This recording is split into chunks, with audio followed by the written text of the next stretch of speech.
जय श्री गुरुदेव, जय श्री दादा गुरुदेव। आज के सत्संग में आप सबका बहुत स्वागत है। मेरा नाम राज शिव है और मैं एक सिद्ध योग साधक हूँ। सिद्ध योग की साधना से जो जीवन में परिवर्तन आते हैं, उन परिवर्तनों को लेकर ये सत्संग होता है। और आज का जो विषय है सत्संग का, वो है सृष्टि रचयिता को ढूंढना संभव है क्या। तो बहुत लोग ये प्रश्न उठाते हैं कि ये जो सृष्टि है ये अपने आप ही पैदा हुई है, इसको कोई देखने वाला नहीं है, एक ही लाइफ है, मज़े कर लो। तो अगर मन की मर्जी चलानी हो तो हम बहुत सारे एक्सक्यूजेस ढूंढ लेते हैं कि नहीं ये सही है, ऐसा सही है, वैसा सही है। लेकिन जो सकारात्मक व्यक्ति होते हैं, जो लाइफ को इस तरह से देखते हैं कि जीवन में भौतिक रूप से हमें लाइफ ने क्या दिया है उसको नहीं देखते, बाहर नहीं देखते, बल्कि वो देखते हैं कि हमें मिला क्या है। हम प्रिविलेज हैं, हम प्राणी हैं, हम मनुष्य हैं, तो हमें बनाने वाला कौन है? हमारा शरीर है, इमोशंस हैं, भाव हैं, सब अलग अलग कैसे हैं। तो जिसके अंदर ये प्रश्न उठता है कि मैं कौन हूँ, मैं अलग क्यों हूँ, मेरा जीवन अलग क्यों है, मेरी सोच अलग क्यों है, जिसके अंदर स्वयं के प्रति प्रश्न उठते हैं, अपनी एग्जिस्टेंस को लेकर प्रश्न उठते हैं, वो ढूंढता है स्वयं को। और जो स्वयं को ढूंढता है वो स्वयं को खोज भी लेता है।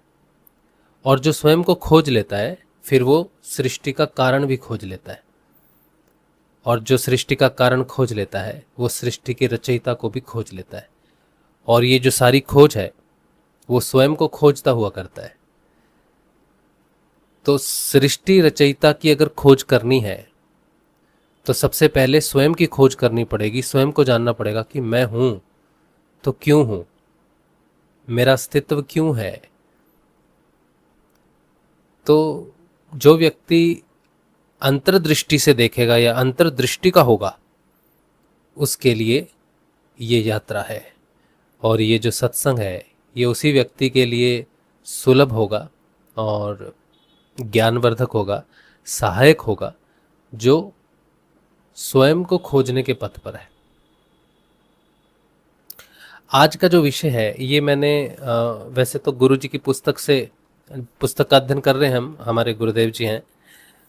ये इनका नाम देख लीजिए, आप इनकी तस्वीर देख लीजिए। ये समर्थ सदगुरुदेव हैं और ये हमारे गुरु जी हैं, हमारे भगवान हैं। जो कुछ भी हमें दिया है इन्होंने ही दिया है। जो कुछ भी हम बोल पाते हैं ये इन्हीं की कृपा से बोल पाते हैं। और हम भगवान गुरुदेव को शुक्रगुजार तो क्या ही होंगे। ये जो जीवन भी है, ये जो चल रहा है, ये भी इन्हीं की कृपा से है। और इन्होंने ही हमें सत्संग दिया है, इन्होंने ही हमें समझ दी है कि हमें क्या करना चाहिए जीवन में और किस तरह से जीवन को सार्थक बनाना चाहिए। तो जो कुछ भी हमें अध्यात्म में समझ में आता है वो इन्हीं की कृपा से आता है।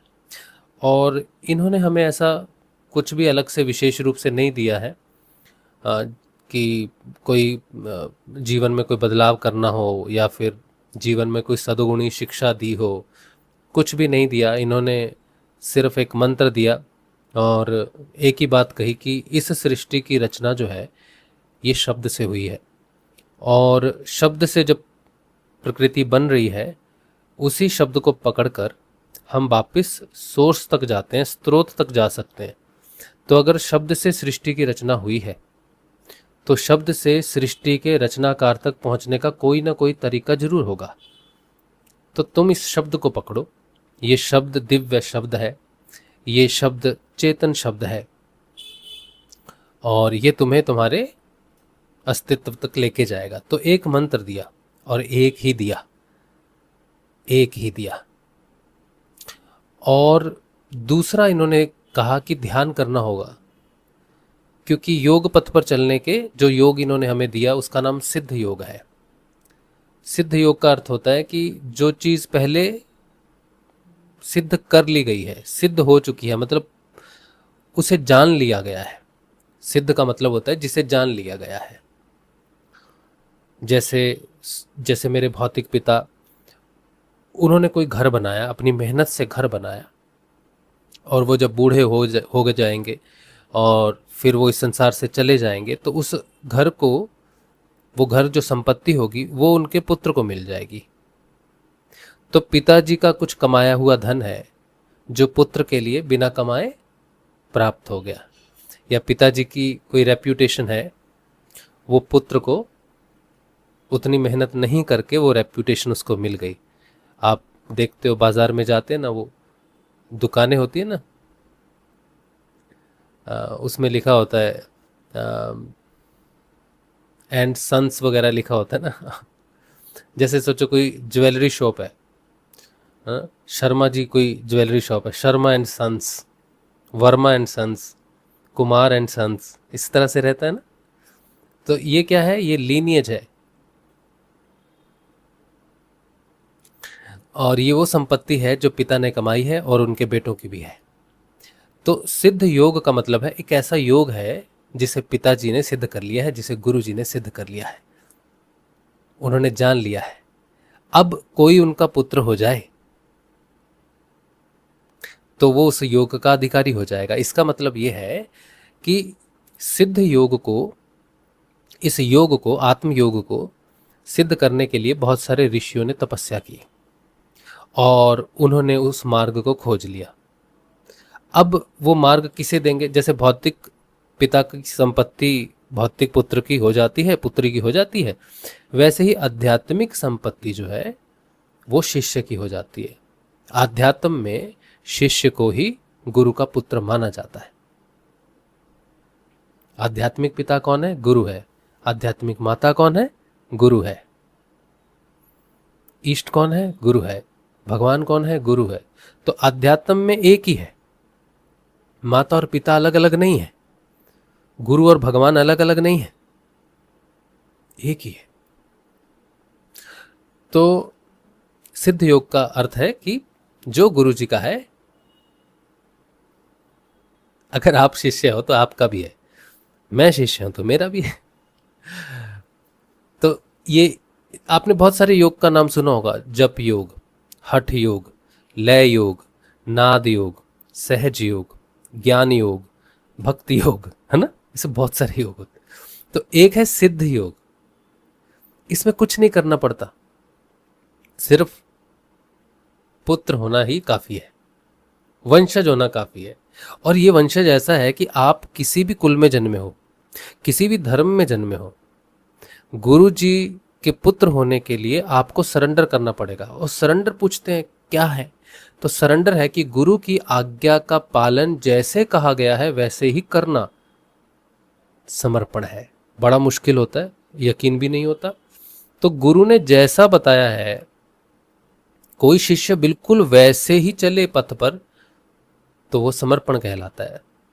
और जैसा गुरु ने बताया उस पर चलना बहुत मुश्किल होता है, चाहे वो कितना भी आसान क्यों ना हो। गुरु जी ने तो कहा देखो मेरी तस्वीर का ध्यान करो और मेरा दिया मंत्र जपो, दो ही चीजें बताइए। अब इसमें क्या क्या मुश्किल है? कुछ भी नहीं है। लेकिन शिष्य के लिए मुश्किल कहां उत्पन्न होगी कि मैं इनका ध्यान क्यों करूं, ये तो मनुष्य है। होगी ना व्याधि, हो गया ना समर्पण में, कब मुश्किल आ गई। गुरुजी ने कहा मेरा ध्यान करो, लेकिन शंका आ गई कि ये तो मनुष्य है, इसका ध्यान क्यों करूं, कृष्ण का क्यों ना करूं, राम का क्यों ना करूं, शिव का क्यों ना करूं, शक्ति का क्यों ना करूं, काली का क्यों ना करूं, ओम का क्यों ना करूं, अग्नि का क्यों ना करूं, सूर्य का क्यों ना करूं। तो पहला वहां पर, और इसमें तो आधी जनता लुढ़क जाती है, गुरु को शरीर और मनुष्य समझकर लुढ़क जाती है जनता, पुत्र होने का अधिकार, पुत्री होने का अधिकार खो देती है।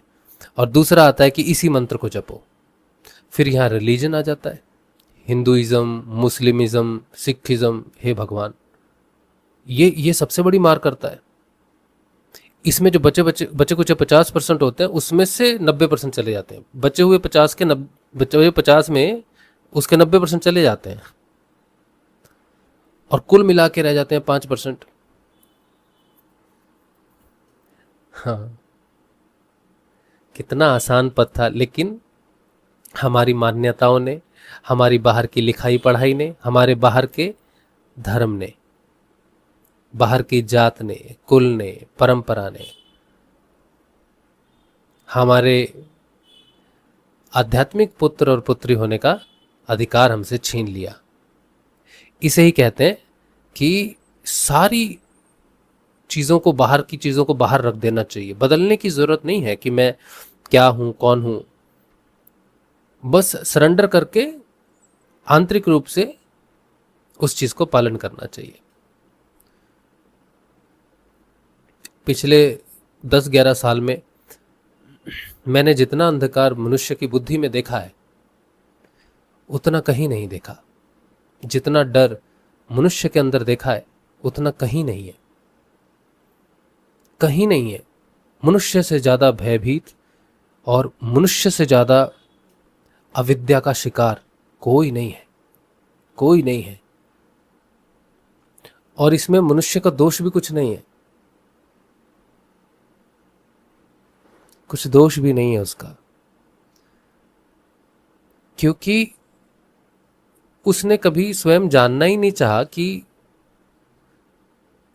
मैं किसी धर्म में हूं तो क्यों हूं।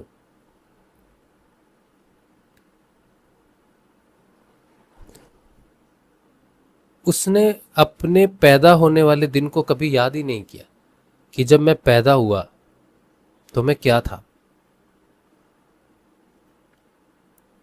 धीरे धीरे मैं क्या बना, फिर शिक्षा ने मुझे क्या बना दिया,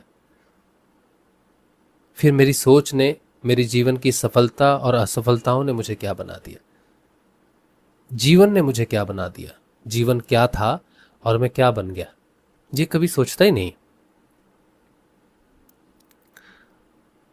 तो ये हमारे गुरुदेव जी, इन्होंने हमें एक मंत्र दिया। हमने भी बहुत बदमाशियां की, बहुत भूल की, बहुत उल्टा पुल्टा। हम भी तो इसी बात में थे कि हम हिंदू हैं, हम ब्राह्मण हैं, हम शिव भक्त हैं, शिव को नहीं छोड़ सकते। बहुत चीज़ें थी दिमाग में, बहुत चीज़ें थी। तो लेकिन जब गुरु कृपा होती है तो फिर काम हो ही जाता है। तो आपको क्या करना होगा कि आपको जो आप कर रहे हो, गुरुदेव पर विश्वास कर कर, उस परम सत्ता पर विश्वास करके कि गुरु है, सच्चे गुरु होते हैं, बस उस नाम को जपना है और ध्यान करना है, उससे परिवर्तन आ जाता है, सारा परिवर्तन आ जाता है। और जब परिवर्तन आता है, जब आंतरिक चक्षु खुल जाते हैं, फिर सब समझ में आ जाता है क्या हो रहा है।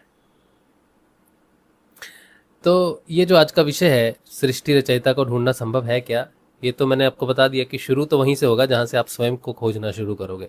डायरेक्ट भगवान को खोजने निकल जाएंगे हिमालय पर्वत पर तो फिर संभव नहीं है ना। कुछ लोगों ने तो कैलाश पर्वत की चढ़ाई कर दी।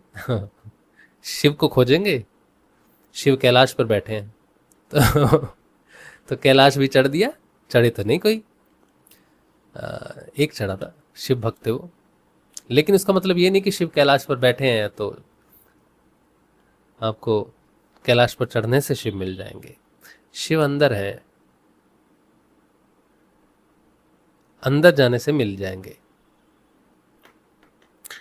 चलिए, तो आज का अध्ययन भी करते हैं, गुरुजी ने पुस्तक में क्या लिखा है इस विषय में, और फिर हमारी कुछ बात हमें कुछ याद आती है तो उस पर हम चर्चा करेंगे। ठीक है, चलिए। तो ये पुस्तक का 62वां अध्याय है, 62nd, 275 नंबर पेज है, 275 नंबर पेज है इस पुस्तक का। पुस्तक का नाम जैसे मैंने आपको बताया सिद्ध योग है। तो आज का जो अध्ययन का विषय है वो है सनातन धर्म के मतानुसार संसार की उत्पत्ति को प्रमाणित करना संभव है। किसके अनुसार? सनातन धर्म के मतानुसार। मतलब सनातन धर्म एक ऐसा धर्म है जिसके मत के अनुसार संसार की उत्पत्ति कैसे हुई है इसको प्रमाणित करना संभव है। अब सबसे पहले ये बात है कि भाई सनातन धर्म है क्या? तो सनातन धर्म मनुष्य के रचना के साथ जुड़ा हुआ है। शारीरिक रचना के साथ जुड़ा हुआ है। बाहर का जैसे जैसे हिंदुइज्म एक रिलीजन है, वैसा सनातन धर्म वैसा रिलीजन नहीं है। हिंदू धर्म क्या है? हिंदू धर्म एक क्लोनिंग है सनातन धर्म की, ठीक है। लेकिन अगर सही से सनातन धर्म को जानना है तो आपको शरीर को जानना होगा। आप कोई भी हो, अंग्रेज हो, भारतीय हो, जापानी हो, पाकिस्तानी हो, श्रीलंकाई हो, चाइनीस हो, जापानी जो भी हो, तो आपको अगर सनातन धर्म को जानना है तो आप अपने शरीर को देखिए। आप स्त्री हो, पुरुष हो, निपुंसक हो, कुछ भी हो, ठीक है, कुछ भी हो सकता है। 3 लिंग होते हैं ना, तो तीनों में से तो सभी को अधिकार है, क्योंकि ये सभी तीनों किस में आते हैं? मनुष्य में आते हैं। नपुंसक को भी मनुष्य माना जाता है। संस्कृत में 3 लिंग माने जाते हैं, हिंदी में 2 माने जाते हैं, संस्कृत में 3 लिंग माने जाते हैं, ठीक है। नपुंसक लिंग, तो नपुंसक लिंग जैसे फूल, पौधे, पत्ते, ये भी आ जाते हैं, इनमें भी आ जाता है, ठीक है। लेकिन हमारे समाज में भी हम देखते हैं कि किन्नर होते हैं, ठीक है, और उनका शरीर भी बिल्कुल वैसा ही है, उनकी भावनाएं भी वैसी ही हैं, उनका शरीर भी मनुष्य के शरीर जैसा ही है। तो जिसका शरीर मनुष्य का है वो सनातन धर्म को जान सकता है। लेकिन अगर कोई कुत्ता है, बिल्ली है, बंदर है, ठीक है, अब ये अगर सनातन धर्म को जानना चाहेंगे तो नहीं जान पाएंगे। महसूस कर पाएंगे, जैसे भक्ति कर पाएंगे। जो जानवर होते हैं वो भक्ति कर पाएंगे, लेकिन सनातन धर्म क्या है ये नहीं जान पाएंगे, क्योंकि एकमात्र मनुष्य के शरीर की संरचना ऐसी है जिसमें से वो मार्ग है जिससे आत्म साक्षात्कार किया जा सकता है, रचयिता को ढूंढा जा सकता है, सहस्रार तक पहुंचा जा सकता है। मनुष्य शरीर के अलावा बाकी किसी भी शरीर में वो रास्ता नहीं है, वो बनावट वैसी नहीं है। तो सनातन धर्म को समझने के लिए मनुष्य होना है एकमात्र एलिजिबिलिटी है, ठीक है। तो सनातन धर्म के मतानुसार, यानी कि शरीर के विज्ञान, मैं इसे दूसरे शब्दों में बोल रहा हूं, शरीर के विज्ञान के अनुसार संसार की उत्पत्ति को प्रमाणित करना संभव है, ऐसे समझ लो। चलो, अगर किसी को सनातन धर्म से आपत्ति है कि भाई सनातन धर्म ही क्यों, है ना, तो हम सनातन धर्म की जगह क्या लिख देंगे? मनुष्य के शरीर के विज्ञान के अनुसार। सनातन धर्म एक वैज्ञानिक धर्म है, विज्ञान ही है, मतलब आध्यात्मिक विज्ञान को अगर मैं सनातन धर्म बोल दूं तो कोई आफत नहीं आनी चाहिए। पूर्ण साइंटिफिक जो शरीर की रचना है, साइंटिफिक होती है ना, अब साइंटिफिक नहीं होगी ना शरीर की रचना तो डॉक्टर्स का तो धंधा बंद हो जाएगा। डॉक्टर्स बोलेंगे यार मैंने ऑपरेशन सीखा एक आदमी का, उसका हृदय यहाँ था, फेफड़े यहाँ थे, पेनक्रियाज यहाँ थी, अब दूसरा आदमी मेरे पास आया, उसके फेफड़े इधर हैं, हृदय पीठ में है, ये क्या हो गया? तो विज्ञान का मतलब होता है कि एक ऐसी चीज जो बिल्कुल सही तरीके से सिद्ध हो सकती है, एक को समझने से बाकी सबको समझा जा सकता है। तो कोई अमेरिकन डॉक्टर है, अमेरिका में उसने पढ़ाई की है, अब कोई भारतीय बीमार हो गया बेचारा, तो वो आया यहाँ पर, बड़े ये स्पेशलिस्ट है, हार्ट स्पेशलिस्ट है, अमेरिका से आए हैं, बोले अच्छा, तो देखा कि उसने कर दिया ऑपरेशन, वाह, अरे भाई आपने कैसे कर दिया? अमेरिका में हमारे जैसे लोग होते हैं बिल्कुल। तो डॉक्टर कहेगा ऑफ कोर्स यार, जैसे जैसे तुम वैसे हम। अच्छा, जैसे तुम वैसे हम। अब फिर कोई इंग्लैंड से आएगा, इंग्लैंड के डॉक्टर को पूछेंगे भाई इंग्लैंड में भी अंग्रेज भी क्या ऐसी शरीर के होते हैं? तो कहेगा हाँ भाई ऐसे होते हैं। तो बोले जब आप हम पर राज कर रहे थे तब तो आप हमें इंसान भी नहीं समझते थे। अंग्रेजों ने राज किया ना भारत पर, तो भारतीय को तो मनुष्य ही नहीं समझते थे। वो कहते थे इन dogs and Indians are not allowed, मतलब वो इंसान ही नहीं समझते थे भारतीय को। तो अभी ये तो उनका तो विज्ञान, फिर उनकी तो ये ईगो हो गई ना। तो सनातन धर्म क्या करता है? अंग्रेज को अंग्रेज नहीं रखता, जापानी को जापानी नहीं रखता, पाकिस्तानी को पाकिस्तानी नहीं रहने देगा, श्रीलंकाई को श्रीलंकाई नहीं रहने देगा, भारतीय को भारतीय नहीं रहने देगा। क्या क्या कर देगा? मनुष्य साबित कर देगा। तुम एक मनुष्य हो, इससे ज्यादा तुम कुछ भी नहीं हो, सारी ईगो खत्म। और तुम एक वैज्ञानिक रूप से, विज्ञान, आध्यात्मिक विज्ञान के द्वारा तुम्हारी शरीर की रचना हुई है। सारे धर्म नष्ट हो जाएंगे बाहर। और तुम्हें अगर ढूंढना है स्वयं को तो वैज्ञानिक तरीके से ढूंढना होगा। उसी विज्ञान का नाम सनातन धर्म है। शरीर में, ये शरीर है, इसके अंदर प्राण है, प्राण का भी एक शरीर है ऐसा ही, उसके अंदर चक्र है, फिर उसके अंदर भी सूक्ष्म रूप से मन है, मन भी एक शरीर है, और फिर मन के अंदर भी एक शरीर है, उससे भी सूक्ष्म है, उससे भी सटल है। वो क्या है? बुद्धि। उससे भी सूक्ष्म है आनंद, उससे भी सूक्ष्म है चित्त, और उससे भी सूक्ष्म है सत्य। और सत्य, उसका सत्य भी आवरण है, और उसके अंदर आत्मा है। सत्य में कोश बोलते उसको। तो सनातन धर्म के मतानुसार इसका अर्थ है मनुष्य के शरीर के विज्ञान के अनुसार संसार की उत्पत्ति को प्रमाणित करना संभव है। बस यही खत्म हो गया ये काम। आगे पढ़ने की वैसे जरूरत नहीं है। बहुत बहुत बड़ी बात यहाँ एक लाइन से ही सिद्ध हो जाती है। अगर हम समझ जाएं, अगर हमारे पास बुद्धि हो कि हम क्या करने की कोशिश कर रहे हैं, क्या समझने की कोशिश कर रहे हैं, तो हम सबसे पहले तो आज़ाद हो जाएंगे, स्वतंत्र हो जाएंगे अपनी ही बाहरी बेड़ियों से। और ये बहुत बड़ी बात है। शुरू करते पढ़ना। ये बात है 11 अप्रैल 1988 की। भौतिक विज्ञान की वर्तमान प्रगति ने यथार्थवाद एवं प्रत्यक्षवाद को जितनी तेजी से उकसाया है, आत्मा, परमात्मा, परलोक, पुनर्जन्म एवं कर्मफल जैसे भारतीय दर्शन को उतना ही अमान्य भी किया है। आज हम भारतीयों में भी अपनी संस्कृति, धर्म एवं आध्यात्मिक मान्यताओं में आस्था नहीं रही। उसका कारण भी विज्ञान की यह तीव्र प्रगति है। तो क्या बोल रहे हैं कि आध्यात्मिक हम अपना भी अस्तित्व खो रहे हैं, क्योंकि बाहर से भौतिक विज्ञान बड़ी तरक्की कर रहा है। मैंने जैसे कहा कि सनातन धर्म भी एक स्पिरिचुअल साइंस है, आध्यात्मिक विज्ञान है, उसी तरह का भौतिक विज्ञान भी है। लेकिन भौतिक विज्ञान बाहर दिखता है। अरे फ्रिज बन गया, पानी ठंडा हो रहा है, अरे एसी चल गया, ठंड हो गई, है ना, कूलर चल गया, गाड़ी बन गई, ट्रेन बन गई, जहाज बन गया। तो बाहर की जो प्रगति है साइंस ने वो दिखाई है, लेकिन आध्यात्मिक प्रगति तो दिखती नहीं। तो लोगों का विश्वास क्या हुआ कि भाई जो दिखता है वही सत्य है।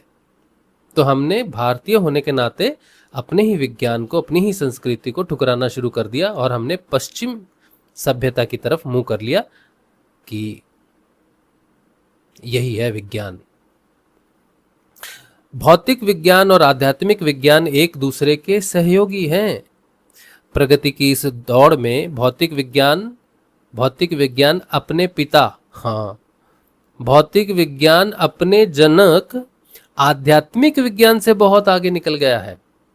तो भौतिक विज्ञान कहाँ से जन्मा है? आध्यात्मिक विज्ञान से जन्मा है, ऑब्वियसली। पहले तो शरीर बना ना, तभी तो डॉक्टर आया। आप क्या सोचते हो इस विषय में? पहले डॉक्टर आया, फिर शरीर बनाया गया? ऐसा तो नहीं हुआ होगा ना। पहले शरीर आया होगा, हृदय आया होगा, फेफड़े, गुर्दे, पेनक्रियास, रीढ़ की हड्डी, मस्तिष्क, आंखें, नाक, कान, ये सब आया होगा पहले, फिर इनके डॉक्टर आए होंगे, है ना। मुझे तो ऐसे ही लग रहा है, ऐसा ही हुआ होगा, आपको शायद अलग लग रहा हो। तो गुरुजी एक बार विदेश गए, अमेरिका। तो अमेरिका के लोगों ने कहा साइंस इज गॉड। तो गुरुदेव ने कहा भाई तुम तो उल्टा बोल रहे हो, गॉड इज साइंस। पहले तुम्हारी रचना हुई है, पहले सृष्टि की रचना हुई है, फिर तुम्हारी साइंस आई है ना, कि पहले साइंस आ गई फिर रचना हुई है। कितनी सिंपल बात है, लेकिन अब यही तो अंधकार है बुद्धि का कि वो मानेंगे नहीं। अच्छा, तो भौतिक विज्ञान अपने जनक आध्यात्मिक विज्ञान से बहुत आगे निकल गया है। आध्यात्मिक धर्म गुरुओं को इस तथ्य को स्वीकार करके अपनी कमजोरी को दूर करने का प्रयास करना चाहिए था, परंतु उन्होंने यह हिम्मत नहीं दिखाई। इसके विपरीत सभी धर्मों के धर्मगुरु पलायनवादी हो गए और दोनों क्षेत्रों को कृत्रिम लक्ष्मण रेखा से दो भागों में विभक्त कर दिया। अपनी कमजोरी को छिपाने के लिए एक के बाद एक झूठ बोलते ही चले गए। इस प्रकार झूठ का अंबार लगा दिया। एक तरफ झूठ का अंबार, दूसरी तरफ सच्चाई का अंबार। ऐसी स्थिति में सहयोग की कल्पना करना भी असंभव है। सच्चाई के सामने झूठ ठहर ही नहीं सकता। यही कारण है कि आज संसार भर के सभी धर्म बहुत ही दयनीय स्थिति में पहुंच गए हैं। जब तक इस सच्चाई को स्वीकार करके इस क्षेत्र का शुद्धिकरण नहीं कर लिया जाएगा, रोग का उपचार असंभव है।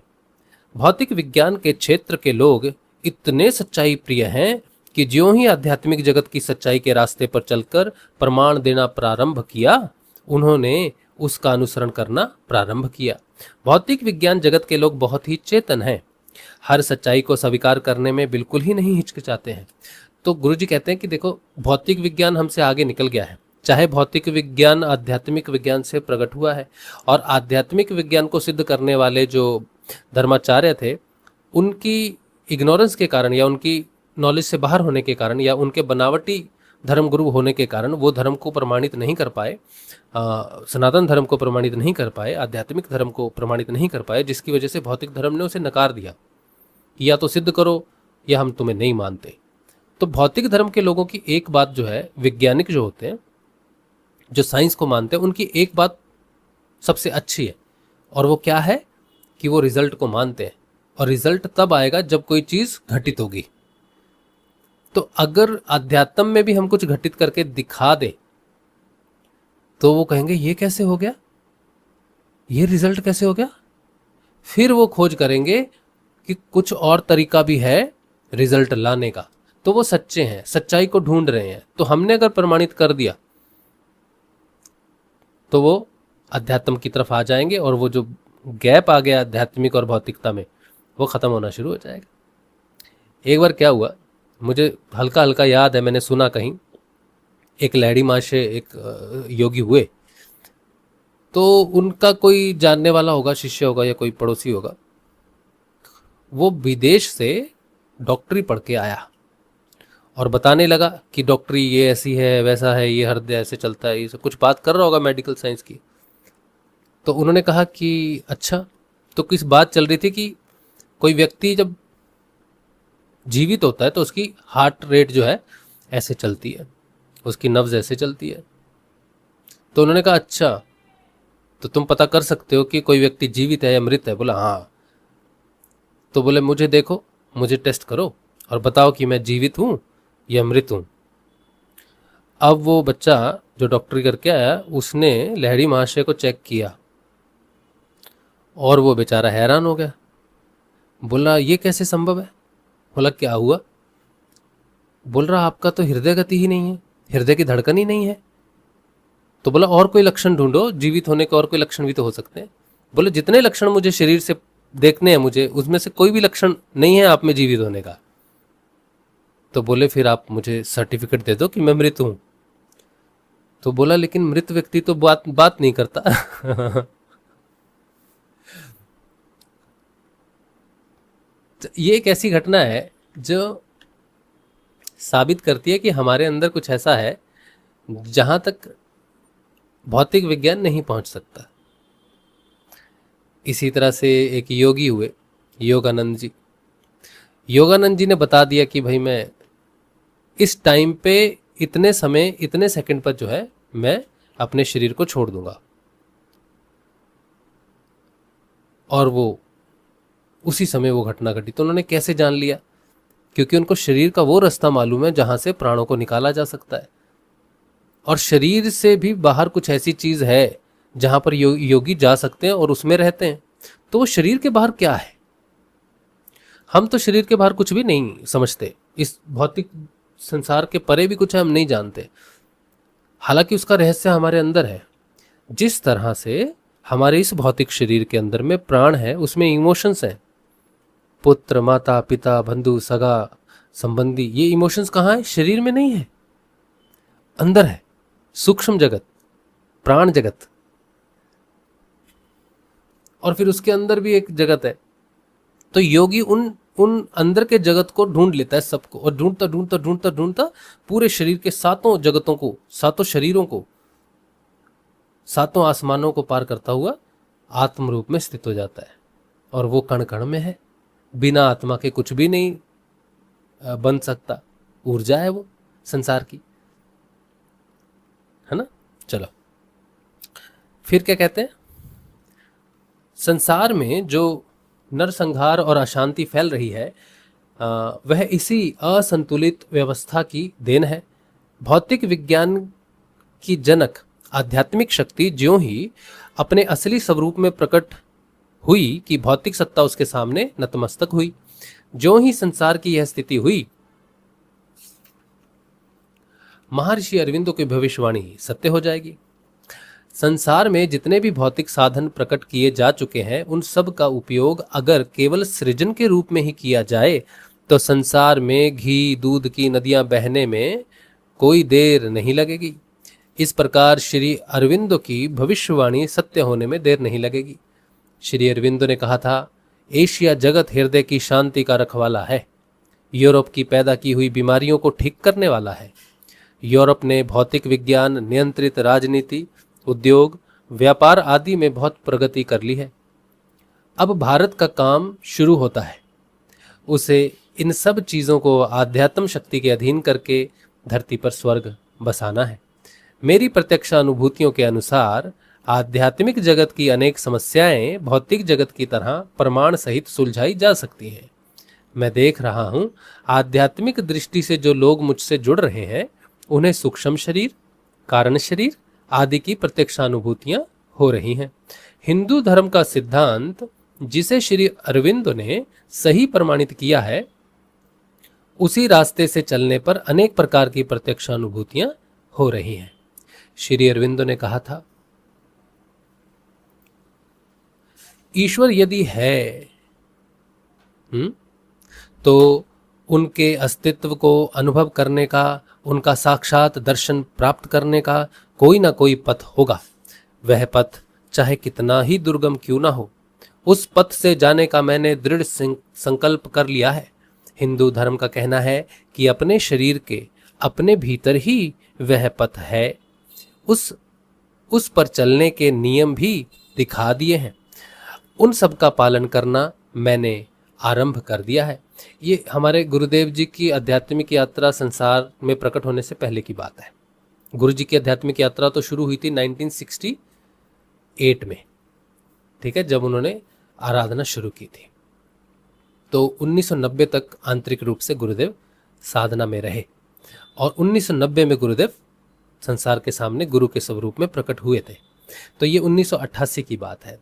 तो इसीलिए उन्होंने क्या लिखा है, मैंने उन सब का पालन करना आरंभ कर दिया है। 1 मास के अंदर ही अनुभव कर सका हूं कि हिंदू धर्म की बात झूठी नहीं है।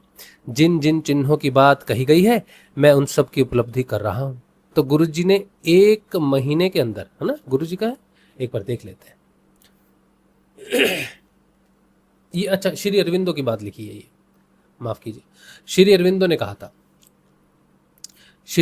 कहा था जब उन्होंने योग शुरू किया था, फिर से पढ़ देता हूं एक बार, है ना।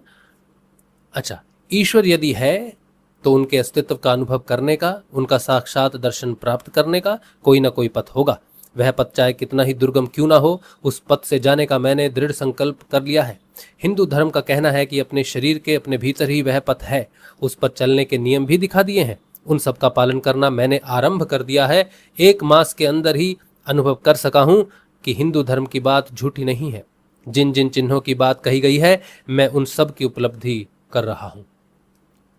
बिल्कुल ठीक इसी पथ से चलकर मेरे से संपर्क करने वाले लोगों को इसी प्रकार की अनेक उपलब्धियां हो रही हैं। ये गुरुदेव जी कहते हैं। मूलाधार से अगम लोक तक की सभी अनुभूतियां मुझे गुरुदेव के रहते हो चुकी थी, परंतु उस समय मुझसे जुड़ने वाले किसी को ऐसी अनुभूति नहीं होती थी। अच्छा, गुरुजी ने बड़ी अच्छी बात लिखी है, बड़ी अच्छी बात लिखी है। क्या कहते हैं गुरु जी? जिस तरह से श्री अरविंदो ने कहा कि उनके अनुभव में ये चीज़ें आ रही हैं, वैसे गुरु जी कहते हैं बिल्कुल ठीक इसी पथ से चलकर मेरे से संपर्क करने वाले लोगों को इसी प्रकार की अनेक उपलब्धियां हो रही हैं। मूलाधार से अगम लोक तक की सभी अनुभूतियां मुझे गुरुदेव के रहते हो चुकी थी, परंतु उस समय मुझसे जुड़ने वाले किसी को ऐसी अनुभूति नहीं होती थी। 31 दिसंबर 1983 को गुरुदेव का स्वर्गवास होने के बाद, यानी कि हमारे जो दादा गुरुदेव हैं बाबा श्री गंगाई नाथ जी, वो जब ब्रह्मलीन हो गए 31 दिसंबर 1983 को सुबह 5:20 पर, उसके बाद गुरुजी कहते हैं उनके बाद मेरे अंदर एक विचित्र प्रकार का परिवर्तन आ गया। इसके बाद मुझसे जुड़ने वाले सभी लोगों को वे अनुभूतियां अनायास होने लगी जो मुझे बहुत पहले हो चुकी थी। कितनी बड़ी बात गुरुजी ने लिखी है, बहुत बड़ी बात है ये, बहुत बड़ी बात है। लोग कहते हैं गुरु शरीर है, मर जाएगा, फिर हमारा कौन मार्गदर्शन करेगा?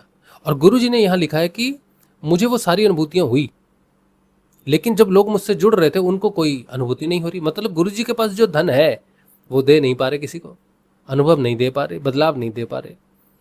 लेकिन जब बाबा श्री गंगाई नाथ जी उनके जीवन में आए और जब गुरु ने अपना पद छोड़ दिया भौतिक संसार में, तो उनकी सारी शक्तियां जो है वो गुरुदेव में आ गई।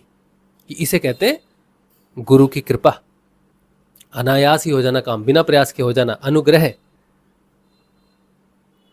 सिद्ध योग। जो संपत्ति बाबा श्री गंगाई नाथ जी के पास है वो गुरु जी के पास आ गई। वो क्षमता जो गंगाई नाथ जी के पास थी गुरु पद की, वो अब गुरुदेव जी के पास आ गई। और उसके बाद गुरु जी कहते जो लोग अब मुझसे जुड़ रहे हैं अब उनमें वही परिवर्तन आ रहा है जो मुझ में आया। गुरु जी में जो परिवर्तन आया आध्यात्मिक रूप से, अब लोगों को गुरु जी के साथ सिर्फ जुड़ने मात्र से वो परिवर्तन आ रहा है। इसे कहते हैं सिद्ध योग, जो हमने शुरू में बात की थी कि सिद्ध योग क्या है। जो पिता का है वो पुत्र का हो जाएगा, बस पुत्र होना ही हो काफी होगा बस। बहुत सुंदर बात गुरु जी ने कही। फिर कहते हैं इस विचित्र स्थिति का जब मैंने अंतर्मुखी होकर पता लगाया तो मालूम हुआ कि यह सारा चमत्कार गुरुदेव के शक्तिपात के कारण हो रहा है। जैसा कि मुझे बताया गया, कोई शक्ति संसार के कल्याण के लिए मेरे माध्यम से प्रकट हो रही है। श्री अरविंदो ने कहा था तुम्हें उठना है ताकि तुम दुनिया को उठा सको। वह ज्ञान जिसे ऋषियों ने पाया था फिर से आ रहा है, उसे सारे संसार को देना होगा। इस बात को अधिक स्पष्ट करते हुए श्री अरविंदो ने कहा है क्रम विकास में अगला कदम जो मनुष्य को एक उच्चतर और विशालतर चेतना में उठा ले जाएगा और उन समस्याओं का हल करना प्रारंभ कर देगा जिन समस्याओं ने मनुष्य को तभी से हैरान और परेशान कर रखा है जब से उसने व्यक्तिक पूर्णता और पूर्ण समाज के विषय में सोचना विचारना शुरू किया था। इसका प्रारंभ भारत ही कर सकता है और यद्यपि इसका क्षेत्र सार्वभौम होगा तथापि केंद्रीय आंदोलन भारत ही करेगा। इस प्रकार की अनुभूतियां और पथ प्रदर्शन निरंतर हो रहा है। मुझे उस परम सत्ता ने बहुत से प्रमाण देकर अच्छी प्रकार समझा दिया है कि संसार के हर परिवर्तन और माध्यम की व्यवस्था पूर्व निश्चित है, उसमें रत्ती भर का भी परिवर्तन असंभव है। पश्चिमी जगत ने जो भौतिक प्रगति की है उसे जब तक आध्यात्मिक सत्ता के अधीन नहीं कर लिया जाता है संसार में शांति असंभव है। श्री अरविंदो ने स्पष्ट कहा है हम देशों और जातियों के पृथक व्यक्तित्व को मिटाना नहीं चाहते बल्कि उनके बीच से घृणा, द्वेष और गलत फहमियों की बाधाओं को हटाना चाहते हैं। मुझे संसार भर के देशों में अधिक समय तक कार्य करने की प्रेरणा है, परंतु पहले कुछ समय तक भारत में ही कार्य करने का आदेश है, गुरुजी ने कहा। फिर श्री मां के अनुसार भारत के अंदर सारे संसार की समस्याएं केंद्रित हो गई हैं और उनके हल होने पर सारे संसार का भार हल्का हो जाएगा। गुरुजी कहते हैं मैं देख रहा हूं इस क्षेत्र में जो व्यक्ति माध्यम होंगे वे मुझसे जुड़ने आरंभ हो गए हैं। निरर्थक लोग अगर आ भी जाते हैं तो या तो भयभीत होकर या विशेष परिस्थितियों वश मुझसे फिर मिल नहीं सकते। प्रभु की यह बड़ी विचित्र लीला है। कौन व्यक्ति क्या कार्य करेगा इस संबंध में भी बहुत ही स्पष्ट दिशा निर्देश मिल रहा है। श्री अरविंदो ने स्पष्ट कहा है एक संपूर्ण आध्यात्मिक जीवन में हर वस्तु के लिए अवकाश होता है, अतः मेरा आध्यात्मिक जीवन कूप मंडूक न होकर तथ्यों के आधार पर खुली किताब है जिसे हर मानव पढ़ सकता है, जिसमें धर्म और जाति भेद कोई बाधा नहीं है। बहुत सुंदर। तो ये सारा जो हमने पढ़ा इस पर एक चीज़ बड़ी स्पष्ट है कि वो जो क्रांति है, आध्यात्मिक क्रांति है, वो भारत से शुरू होगी, क्योंकि भारत में शोध करने के लिए सारे संसार की समस्याएं हैं। वैसे तो ये खुशी की बात नहीं है कि संसार सारी समस्याएं भारत में है। अब ये अपॉर्चुनिटी है भारत के पास कि उसका दुर्भाग्य ही उसको विश्व स्तर पर ऊपर उठाए, है ना। तो जितनी समस्याएं हमारे भारत में है उन सब का समस्याओं का समाधान अगर भारत में ही खोज लिया जाए तो लोग देखेंगे अरे इस समस्या का समाधान भारत ने कैसे खोज लिया। एक एग्जांपल देता हूं मैं आपको। गुरु जी से जुड़ने पर एक व्यक्ति था, एक बच्चा था, उसको एक रोग था। उस रोग का नाम था हीमोफीलिया। हीमोफीलिया एक रोग है शरीर में, वो जन्मजात होता है। वो रोग ऐसा होता है कि अगर कहीं कट जाए, कोई छोटी सी खरोच आ गई, हाथ कट जाए, है ना, किसी वजह से चोट आ गई तो खून निकलने लगा, तो हमारा हम साधारण व्यक्ति जब गिरता है, चोट लगती है, खून आता है तो दबाता है, बंद करता है, धो लेता है, वो बंद हो जाता है उसी समय। उसे बोलते हैं ब्लड क्लॉट हो रहा है ना, रुक गया खून अपने आप। लेकिन हीमोफीलिया एक ऐसी बीमारी है कि अगर खून निकलना चालू हो तो फिर वो बंद ही नहीं होता है, सारे शरीर का खून निकल जाएगा, छोटा सा ही कट क्यों ना हो, लेकिन बंद नहीं होगा, हॉस्पिटल जाना पड़ेगा। समझे आप? तो विदेश में इस बीमारी का कोई इलाज नहीं है और हर परिवार में किसी ना किसी को यह बीमारी हो सकती है, जेनेटिक है ना। तो विदेशी लोग कहते हैं कि ये हमारा गॉड गिफ्ट है, हमें जन्म से मिल जाता है। तो गुरुजी से एक व्यक्ति जुड़ा भारत में जिसको हीमोफीलिया की बीमारी थी। उसने गुरुजी का नाम जप किया तो उसकी वो बीमारी ठीक हो गई। अब इसमें एक घटना और घटी। लोग कहते हैं कि गुरुजी, लोगों ने क्या कहा, गुरुजी आपको नोबेल मिलना चाहिए। गुरुजी बोले अच्छा नोबेल कितने हैं, कितने क्षेत्र हैं नोबेल के, कितने नोबेल दोगे मुझे, तो मैं तो हर क्षेत्र में कर रहा हूं। और ये बात क्यों हुई कि जो हीमोफीलिया होते हैं उसके दो फैक्टर होते हैं, फैक्टर 6 और 9 ऐसा कुछ होता है, मुझे एग्जैक्टली नहीं मालूम फैक्टर का, दो फैक्टर होते हैं। तो समझो कि एक 6 है एक 9 है। तो मेडिकल साइंस ये मानती है कि फैक्टर 6 अगर ठीक हो जाए, मैं एग्जांपल बोल रहा हूँ, फैक्टर 6 बोलते हैं 9 बोलते हैं मुझे मालूम नहीं है, तो दो फैक्टर होंगे, 8 9 होंगे, कुछ होगा, उनमें से एक ए और बी ले लेते हैं, ठीक है, फैक्टर ए फैक्टर बी। तो मेडिकल साइंस ने ये शोध किया कि हीमोफीलिया की बीमारी को अगर ठीक करना है तो फैक्टर ए ठीक हो जाए तो हीमोफीलिया की बीमारी ठीक हो जाएगी। लेकिन गुरुदेव के साथ जो व्यक्ति जुड़ा जिसे हीमोफीलिया था, उसका फैक्टर ए ठीक नहीं हुआ, उसका फैक्टर बी ठीक हुआ, और फैक्टर बी ठीक होने से वो ठीक हो गया। अब मेडिकल साइंस सर पर हाथ रख के बैठी है कि ये क्या हो गया भाई, हमने शोध किया कि हीमोफीलिया बीमारी ठीक होगी फैक्टर ए के कारण, इसकी बीमारी ठीक होगी फैक्टर बी के कारण, जिससे नहीं होनी चाहिए थी। अब मेडिकल सोच रहा है ये क्या हो गया भाई, हमारा तो पूरा सिस्टम ही बदल दिया, दवाइयां बदल दी, पूरी शोध बदल दिया, पूरा लिटरेचर बदल गया, पूरा किताबें बदल गई पूरी मेडिकल की। फिर इसी तरह से एड्स एक ऐसा रोग आया, दक्षिण अफ्रीका से कहीं से आया, जिसने सारे संसार को देखते ही देखते ग्रसित कर लिया। अब उसकी कोई इलाज नहीं, उसकी दवाई चलती है, मेंटेनेंस चलती है। अब गुरुदेव से बहुत सारे लोग जब जुड़ने लगे तो उनका एड्स ठीक होने लग गया। बच्चे पैदा होते थे तो जिसको एड्स हो, HIV एड्स हो, वो बच्चे पैदा होते तो बच्चे को भी HIV एड्स होता है। अब बच्चे, गुरुजी का ध्यान और नाम जब से वो एड्स ठीक हो गया, और बच्चा हो गया वो भी, उसको भी एड्स नहीं।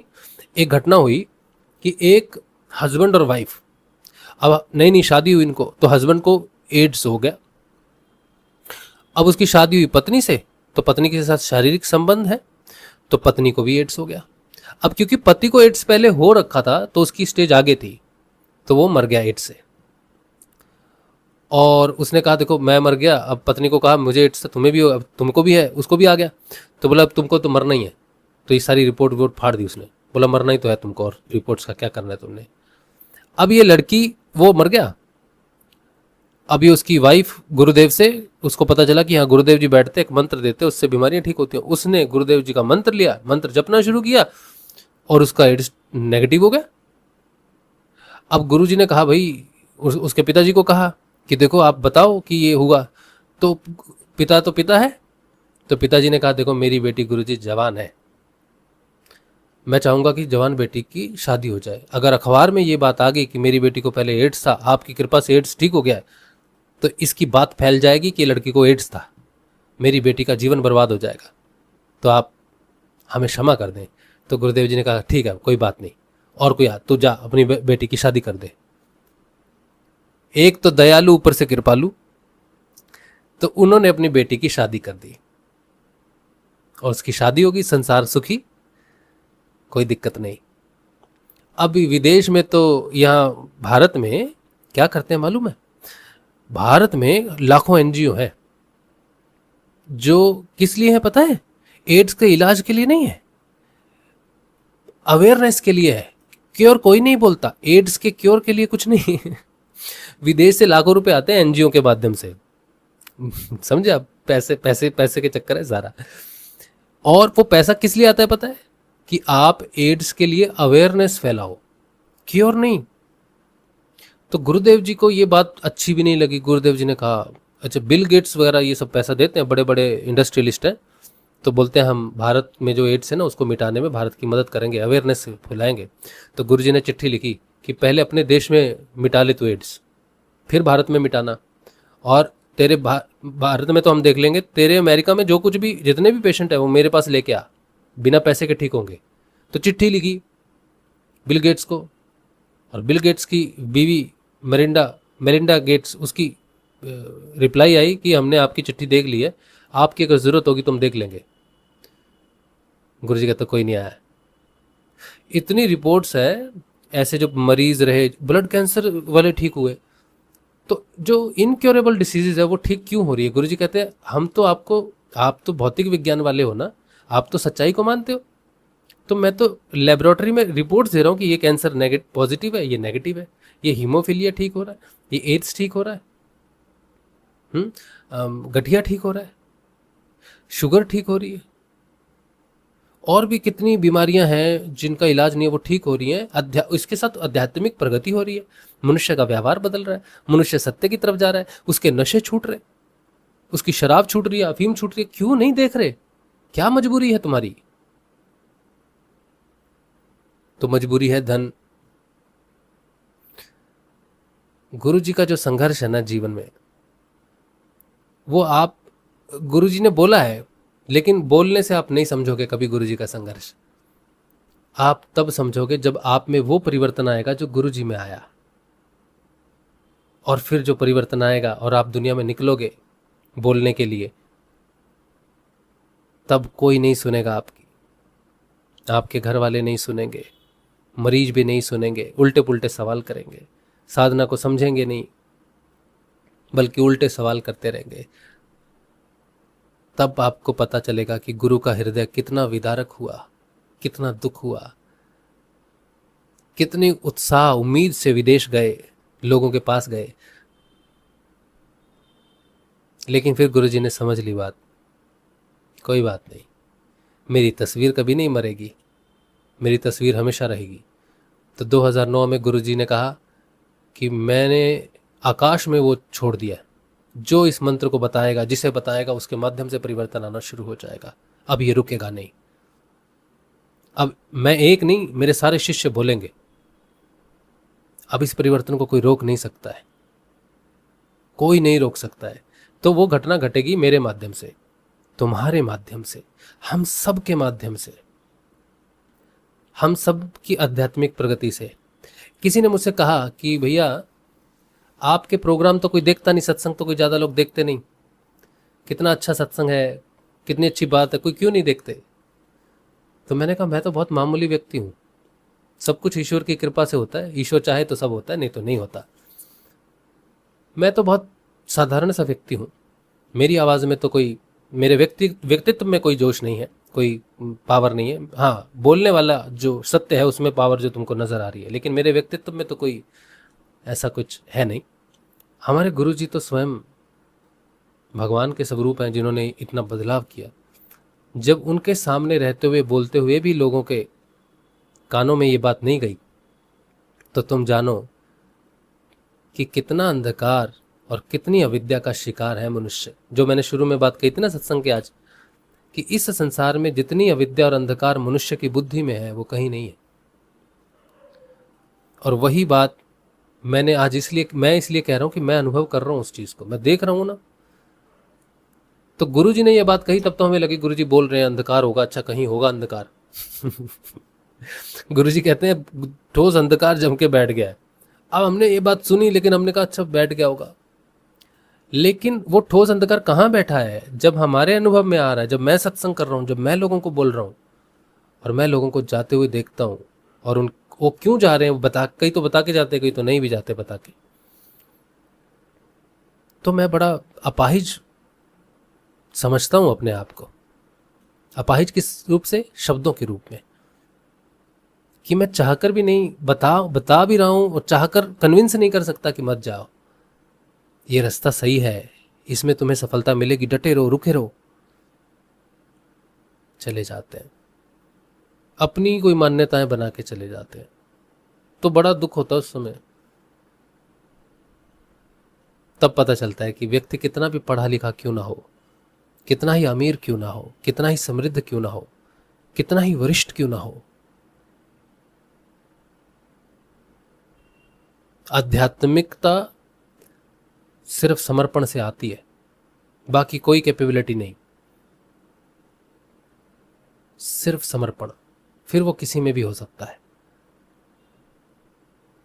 यही बात है। ठीक है, चलिए, तो ये रहा आज का सत्संग। उम्मीद है कि आज के सत्संग से हमें थोड़ी इस बात की जागरूकता है कि सिद्ध योग सिर्फ बीमारियों को ठीक करने के लिए नहीं है, बल्कि स्वयं के विज्ञान को समझने के लिए है, और अपने परिवर्तन को दुनिया के सामने लाने के लिए संघर्ष तुम्हें ही करना है। तुम संघर्ष करोगे तो संसार सफल होगा। भौतिक रूप में मैं संघर्ष करूंगा तो मैं सफल होऊंगा, लेकिन आध्यात्मिक रूप से मैं संघर्ष करूंगा तो संसार सफल होगा। है ना कमाल की बात? हाँ, ये बात है। चलिए, आज का सत्संग भगवान श्री गुरुदेव के श्री चरणों में रख देते हैं। कल के सत्संग में मिलेंगे। सत्संग में अगर आप सहयोग करना चाहें तो डिटेल्स जो है वो हमने दे रखी है। गुरुदेव से सिद्ध योग से जुड़ना चाहें तो उसकी जानकारी के लिए आप मुझे व्हाट्सएप कर सकते हैं। मैं आपको सारी जानकारी जो है वो निःशुल्क भेजूंगा। ये बहुत आसान साधना है, सिर्फ नाम जपना होता है और 2 समय ध्यान करना होता है गुरु जी का। सारी जानकारी आपको मिल जाएगी, ठीक है? और कुछ भी त्यागना नहीं है, छोड़ना नहीं है, जो खा रहे हो खाओ। बस नाम जपना है और उसमें होंठ और जीभ नहीं हिलने चाहिए, मन मन में जपना है, हर समय जपना है, हर समय जप सकते हो उसको। बस इतना ही है, ठीक है? तो ये मेरा व्हाट्सएप नंबर है 8777211139, राजू शर्मा के नाम से। मेरे को वैसे आध्यात्मिक रूप से मुझे मेरे पिताजी के नाम के साथ ही जाना जाता है। मेरे पिताजी का नाम शिव कुमार शर्मा था, मेरा नाम राजू शर्मा। तो आध्यात्मिक चेतना के बाद मुझे ऐसा अनुभव हुआ, ऐसा साक्षात्कार हुआ कि हमारे पिताजी की आध्यात्मिक उन्नति के कारण ही हमें ये पथ मिला है। तो लोग मुझे आध्यात्मिक व्यक्ति के रूप में राज शिव के नाम से जानते हैं। तो शिव मेरे पिताजी का नाम, शिव कुमार शर्मा, ठीक है? चलिए, तो राज शिव से जानते हैं आप मुझे। लेकिन अगर आप कुछ सत्संग में सहयोग करते हैं तो सहयोग करेंगे तो राजू शर्मा के नाम से आएगा। आप इसी नंबर पर व्हाट्सएप, फ़ोन पे कर सकते हैं, गूगल पे कर सकते हैं। इससे लाभ ये होता है कि हम स्वतंत्र रूप से कार्य कर रहे हैं। कोई संस्था या कोई ऐसा स्पॉन्सर नहीं है कि जो हमारे प्रोग्राम को स्पॉन्सर करते हो। आप में से जो लोग हैं, नौकरी करते हैं, जो भी भारतीय हैं, छोटे छोटे रूप में आके सत्संग को सहयोग करते हैं, और मैं आपका बहुत धन्यवादी हूँ। मैं शब्दों में ये बात नहीं बता सकता आपको कि इस सत्संग का कभी, वैसे तो सत्संग का श्रेय भगवान गुरुदेव और सभी को जाता है, लेकिन अभी अगर कभी ऐसा बात आती है कि सत्संग का श्रेय किसे दिया जाए, तो वो उसे दिया जाए जिसने सत्संग को चलाने में हमारी सहायता की।